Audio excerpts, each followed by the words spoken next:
ओम शांति। जिस स्थान पर हम सभी बैठे हैं, एकाग्र होकर मन में शिव बाबा की याद में बैठे। मैं एक अति सूक्ष्म ज्योतिर्बिंदु सितारा मस्तक के बीच विराजमान हूँ। सारा ध्यान मस्तक पर लगाएं। मन को बिल्कुल शांत कर दें। मैं आत्मा, ज्ञान और गुण मूर्त आत्मा हूँ। मैं रोज शिव पिता परमात्मा की याद से स्वयं को गुण मूर्त बनाती हूँ। मेरे परम पिता शिव परमात्मा मुझे बहुत सुंदर महावाक्य सुनाते हैं। मैं आत्मा एकाग्र अवस्था में उनकी मुरली सुन रही हूँ। 7/12/2020 के महावाक्य हैं।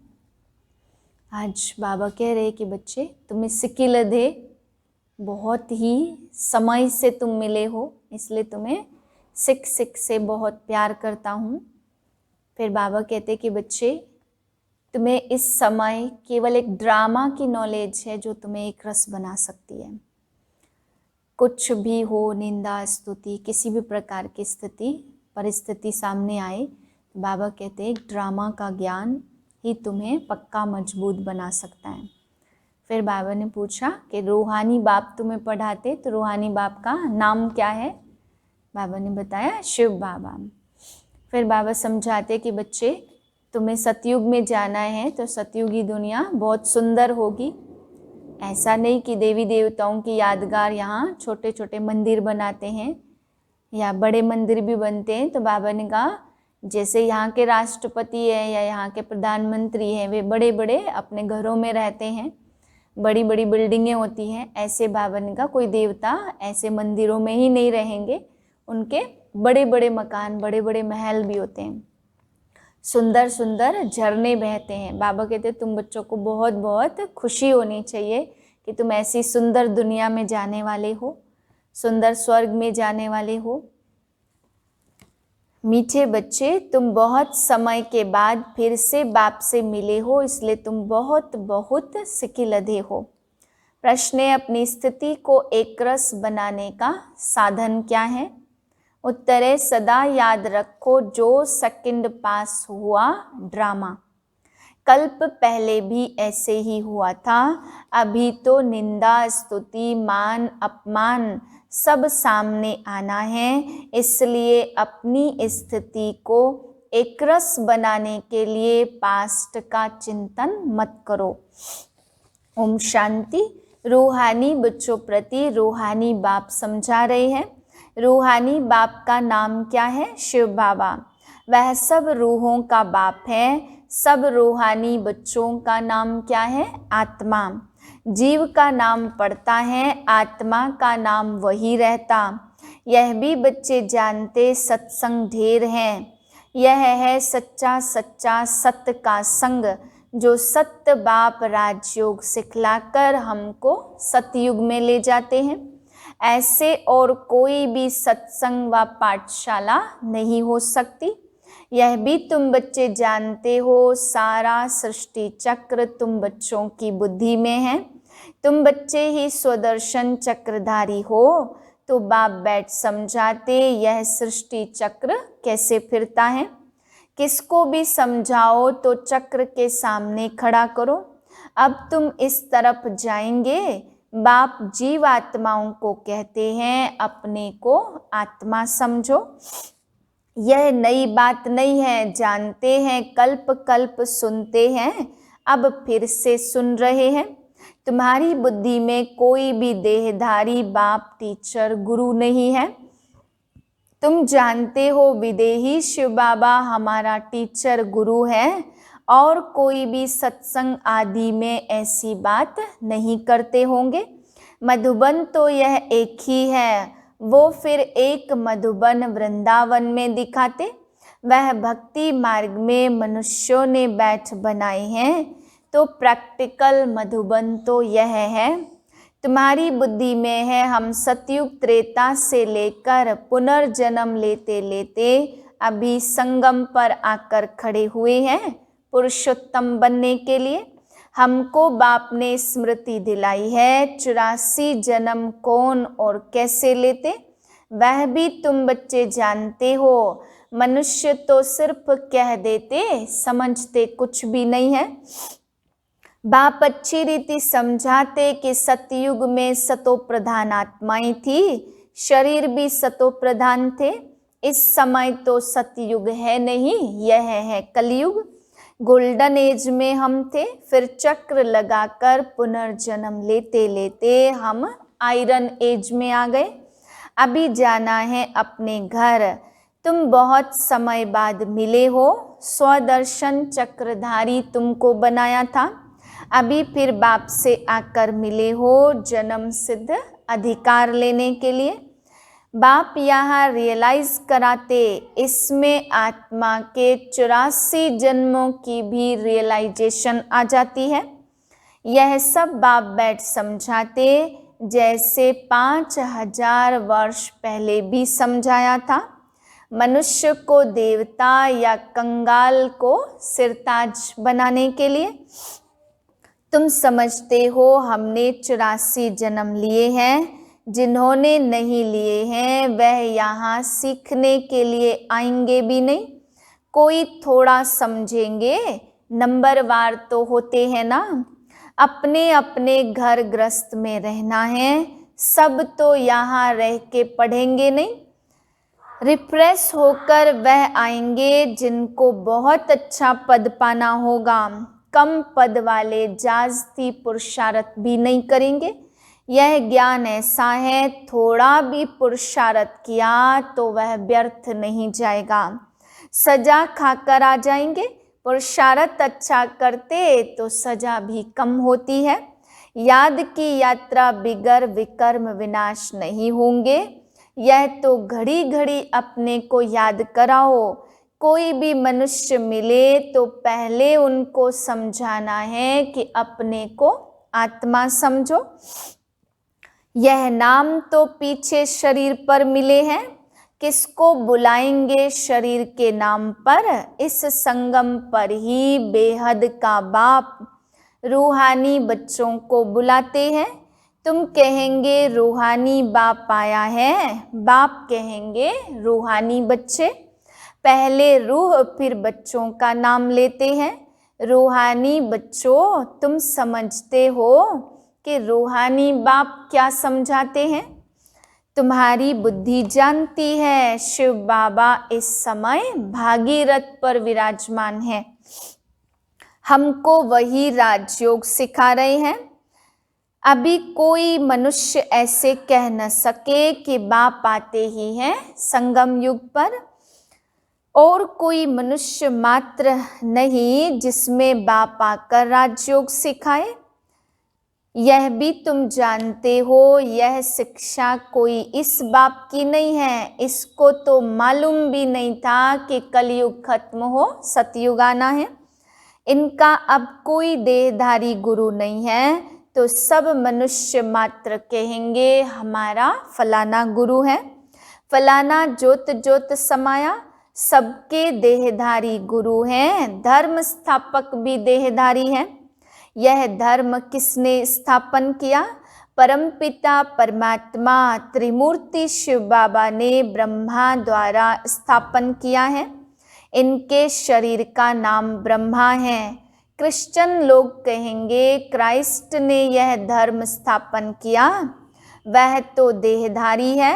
चित्र भी है ना, इस धर्म के धर्म स्थापक का चित्र क्या दिखाएंगे?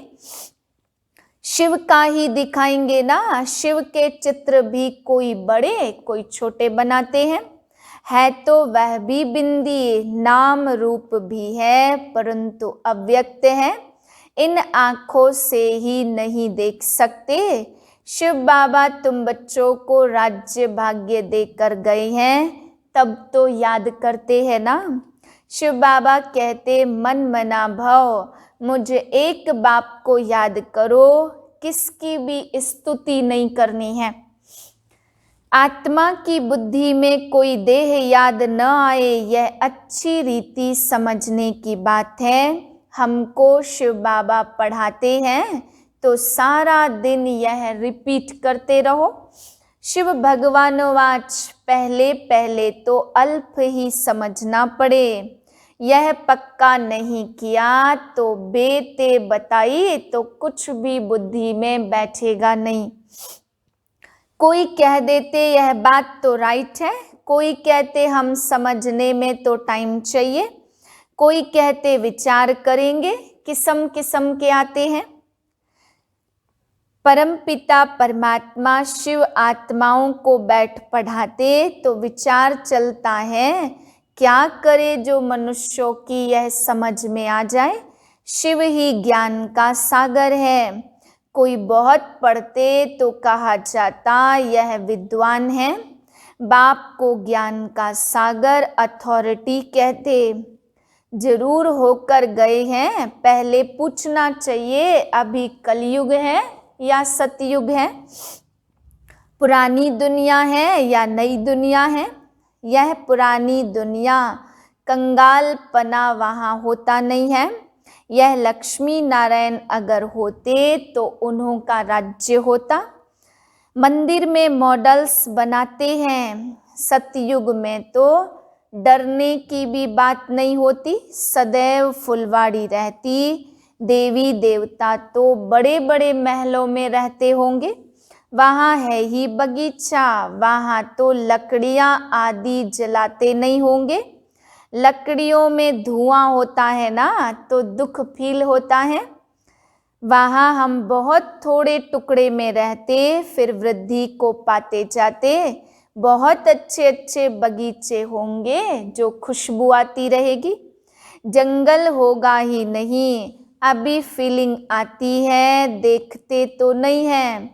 तुम ध्यान में बड़े बड़े महल आदि देखाते हो, वह तो यहाँ बना नहीं सकते। साक्षात्कार हुआ फिर गुम हो जाएगा। साक्षात्कार किया तो है ना, राजाएं प्रिंस प्रिंसेज होंगे, बहुत रमणीक स्वर्ग होगा। जैसे यहाँ मैसूर आदि रमणीक हैं, ऐसे वहाँ बहुत अच्छी हवाएं लगती रहती हैं, पानी के झरने बहते। आत्मा समझती है हम अच्छी अच्छी चीज़ें बनाएं। आत्मा को स्वर्ग तो याद आता है ना। तुम बच्चों को रियलाइज होता वहाँ क्या क्या होगा, कहाँ हम रहते होंगे। इस समय यह स्मृति रहती है, हम तो स्वर्ग में थे, फिर नीचे उतरे, अब फिर स्वर्ग में जाना है। कैसे जाएं? रस्सी में लटक कर जाएंगे क्या? हम आत्माएं तो रहने वाली शांति धाम की है। बांधेलियों ने कभी बाप को देखा नहीं है, कैसे आत्मा को उछलाती। अपना घर नजदीक आने से आत्मा को खुशी होती है। निंदा स्तुति मान अपमान सब सामने आता। आखिरिन एक दिन अखबारों में भी पढ़ेगा कि बाप ज्ञान देकर श्रृंगारने आए हैं। कल्प पहले मिसल सब कुछ होगा। कई कहते फुर्सत नहीं मिलती और कामों में लग जाते। टिक टिक चलती रहती, एक एक सेकंड पास हुआ वह 5000 वर्ष बाद रिपीट होगा। जो हो गया तो सेकंड बाद ख्याल में आता है। तुमको समझाया जाता घड़ी घड़ी यह भूल अच्छी नहीं है, यह कर्म अच्छा नहीं है, दिल खाती रहेगी हमसे यह खराब काम हुआ। बाप समझानी देते हैं ऐसे नहीं करो, किसको दुख होगा। मना की जाती है, बाप बतला देते यह काम नहीं करना। बिगर पूछे चीज उठाई तो उसको भी चोरी कहा जाता। ऐसे काम मत करो, कड़वा मत बोलो। आजकल दुनिया देखो कैसी है। कोई नौकर पर गुस्सा किया तो वह भी दुश्मनी करने लग पड़ते। वहाँ तो शेर बकरी आपस में सिरखंड होते, लून पानी और सिरखंड। बाप बच्चा भी यहाँ लून पानी है, रावण राज्य में सभी लून पानी है। यह सारी दुनिया लून पानी है, फिर शिरखंड में चलेंगे। इस समय है बाप की यूनिवर्सिटी, इसकी ब्रांचेज खुलती रहती हैं।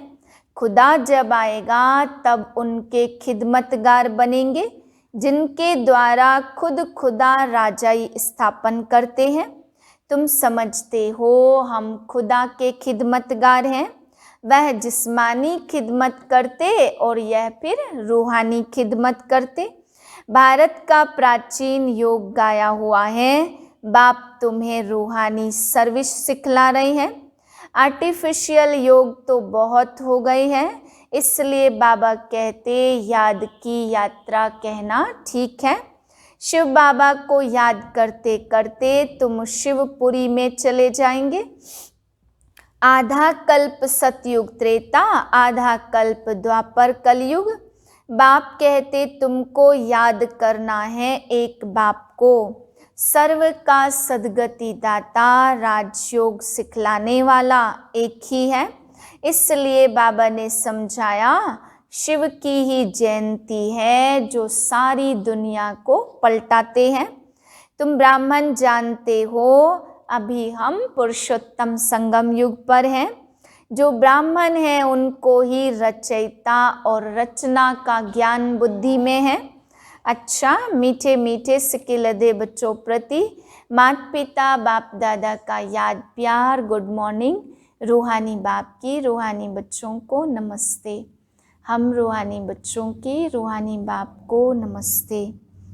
धारणा के लिए है पहली पॉइंट, कोई भी ऐसा कर्म नहीं करना जिससे किसी को दुख हो। कड़वे बोल नहीं बोलने हैं, बहुत बहुत शीरखंड होकर रहना है। दूसरी पॉइंट है, किसी भी देहधारी की स्तुति नहीं करनी है। बुद्धि में रहे हमको शिव बाबा पढ़ाते हैं, उस एक की ही महिमा करनी है, रूहानी खिदमतगार बनना है।